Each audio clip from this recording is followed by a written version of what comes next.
بسم اللہ الرحمن الرحیم۔ سیدنا ابراہیم علیہ السلام کی ہجرت۔ سیدنا ابراہیم علیہ السلام اپنی اہلیہ سارہ اور اپنے بھتیجے لوط علیہ السلام کے ساتھ بابل سے فلسطین کی طرف روانہ ہوئے۔ جب آپ فلسطین کی جانب جا رہے تھے تو راستے میں ایک ایسے علاقے سے گزر ہوا جہاں کا بادشاہ بہت ظالم و جابر تھا۔ وہ مسافر مردوں کو قتل کر دیتا تھا اور ان سے ان کی بیویاں چھین لیتا تھا۔ جب سیدنا ابراہیم علیہ السلام اس علاقے سے گزرے تو بادشاہ کے کرندوں نے ان کو گرفتار کر کے بادشاہ کے دربار میں پیش کر دیا۔ بادشاہ نے پوچھا کہ جو عورت تمہارے ساتھ ہے اس سے تمہارا کیا رشتہ ہے؟ سیدنا ابراہیم علیہ السلام نے فرمایا وہ میری بہن ہے۔ بہن اس لیے کہا تھا کہ بادشاہ حضرت سارہ کو نقصان نہ پہنچائے۔ پھر بادشاہ نے سیدنا ابراہیم علیہ السلام کو بھیج کر حضرت سارہ کو طلب کیا۔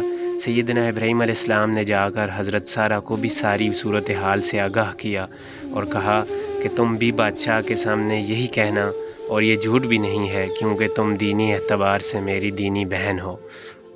حضرت سارہ بہت ہی خوبصورت تھی۔ جب بادشاہ نے آپ کو دیکھا تو اس کے دل میں برا خیال پیدا ہوا۔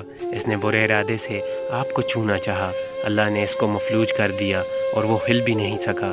وہ گڑ گڑانے لگا اور اس نے حضرت سارہ سے کہا کہ وہ دعا کریں، میں انہیں کچھ نہیں کہوں گا۔ حضرت سارہ نے دعا کی تو زمین نے اسے چھوڑ دیا، مگر اس نے دوبارہ برے خیال سے چھونا چاہا تو ویسے ہی وہ دوبارہ مفلوج ہو گیا۔